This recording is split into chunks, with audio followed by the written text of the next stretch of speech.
बात अक्टूबर 2005 की है।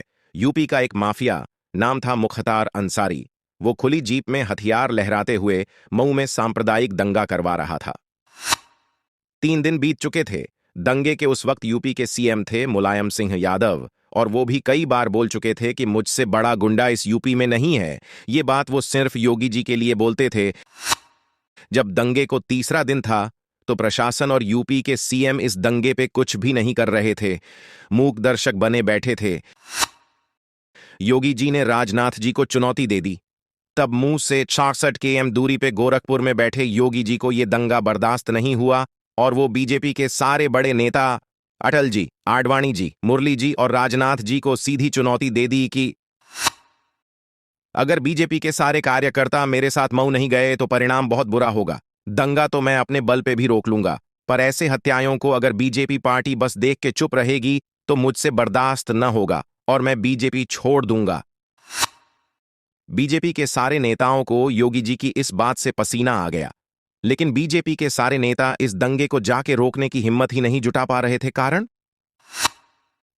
सिर्फ एक था, मुलायम सिंह यादव। क्योंकि बीजेपी के सारे नेताओं को पता था कि जब अयोध्या में कार सेवकों पर यह मुलायम गोली चलवा सकता है, जो कार सेवक पूरे देश से आए थे, तब इसने गोली चलवा दी। फिर यहां तो एक छोटे से शहर में दंगा को रोकने जाना है, जहां दंगा करवाने वाला भी एक कुख्यात अपराधी है। इन दोनों से बच पाना तो मुश्किल है, और इस घटना में बहुत से बीजेपी के कार्यकर्ता मारे जाएंगे। तब इन सारे वरिष्ठ नेताओं ने धीमे से कन्नी काट ली योगी जी से, क्योंकि उनको लगा ये योगी बिना बीजेपी के कार्यकर्ताओं के वहां जा ही नहीं सकता है, क्योंकि मुख्तार अंसारी पिछले 2 साल से योगी जी को मरवाना चाहता था और असफल भी कई बार हुआ है। योगी जी अकेले तो वहां नहीं जाएंगे। पर योगी जी भी कम जिद्दी नहीं थे। वो अपने आश्रम से सिर्फ 3 गाड़ी लेकर चल दिए मऊ। योगी जी मऊ जा रहे दंगा रुकवाने। फिर क्या था, जैसे ही गोरखपुर के लोगों को और गोरखपुर से मऊ के बीच के लोगों को पता चला योगी जी मऊ जा रहे हैं दंगा रुकवाने, सारे लोग योगी जी के साथ हो लिए, क्योंकि सबको पता था अगर योगी जी अकेले गए तो ये मुख्तार जान से मरवा दे।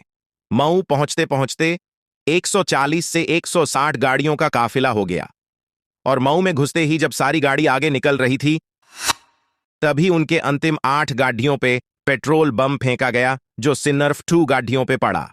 जब सारे लोग गाड़ी से उतरने लगे तो ये पेट्रोल बम फेंकने वालों को मौत का खौफ लगने लगा और वो सभी भागने लगे। सीएम मुलायम सिंह यादव ने साफ शब्दों में बोल दिया था कि अगर योगी मुंह पहुंचा तो अरेस्ट कर लिया जाए। तब भी प्रशासन भागा भागा योगी जी के काफिले की तरफ पहुंचा। प्रशासन के भी हाथ पांव फूलने लगे। इतना बड़ा काफिला देखकर इस प्रशासन की हिम्मत ही नहीं हुई कि योगी जी को अरेस्ट कर सके। फिर उसी दिन मऊ का दंगा खत्म भी हुआ। वजह जानते हो क्यों? क्योंकि प्रशासन ने जब सीएम मुलायम सिंह को यह बताया कि अगर हम योगी जी को अरेस्ट करेंगे तो ये काफिले के लोग हम लोगों को जान से मार देंगे और मुख्तार को भी नहीं छोड़ेंगे, और दंगा खत्म होने पर योगी जी ने बीजेपी छोड़ दी। दंगा खत्म होने के बाद योगी जी ने बीजेपी छोड़ तो दी, लेकिन बीजेपी इनका इस्तीफा नहीं ले रही थी। बड़ी मान मनुहार की गई कि योगी जी आप बीजेपी मत छोड़िए। राजनाथ सिंह जी लगातार फोन किया कि मैं आ रहा हूं, गोरखपुर आकर बात करता हूं आपसे। तब योगी जी ने राजनाथ जी को सीधा ही बोल दिया कि गोरखपुर में कदम भी मत रखना। तब अटल जी बड़े विचलित थे कि पूर्वांचल का एक ही तो नेता था, अगर वो बीजेपी छोड़ देगा तो कैसे चलेगा। तब आडवाणी जी गोरखपुर पहुंचे, बहुत मनाया गया। 2 दिन बाद माने योगी जी। अब जरा सोचिए, यही योगी जी जब कोई मंत्री सीएम न रहकर भी दंगाइयों और माफियाओं को भगा सकता है और बीजेपी को लात मार सकता है, तो जरा सोचो अब तो ये प्रदेश का सीएम बन के बैठा है। ये क्या से क्या ना करवा दे। एक बात और, ये योगी जी है, कोई मोदी जी नहीं। 900 लोगों में से कुछ को जेल, कुछ को ऊपर तेल लेने भेज चुके हैं, कुछ तो दूसरे प्रदेश में भाग गए हैं। अब शायद आपको समझ में आ गया कि मुख्तार अंसारी यूपी क्यों नहीं आना चाहता था। इसके लिए उसने एड़ी चोटी का जोर लगा लिया कि उसे पंजाब की जेल में ही रहने दिया जाए। सुप्रीम कोर्ट में दिए गए हल्फनामे में पूर्व उपराष्ट्रपति हामिद अंसारी से पारिवारिक वास्ता दिया गया, और अब स्वास्थ्य खराब होने पर स्ट्रेचर और व्हील चेयर का सहारा। लेकिन यूपी में सीएम योगी आदित्यनाथ की सरकार ने अपराधियों के गुनाहों का पूरा हिसाब करने का मन बना लिया है। अपनी गुंडागर्दी और अपराध के दम पर दहशत फैलाने वाले मुख्तार अंसारी की मुश्किलें अब और भी बढ़ चुकी हैं, क्योंकि यूपी की जेल में रहते हुए किसी विशेष सुविधा की बात तो छोड़ दिए, अब हर केस में पेशी और सजा का कार्यक्रम चल रहा है। अगर कभी बचने के लिए भागने का प्रयास किया तो दूसरा खतरा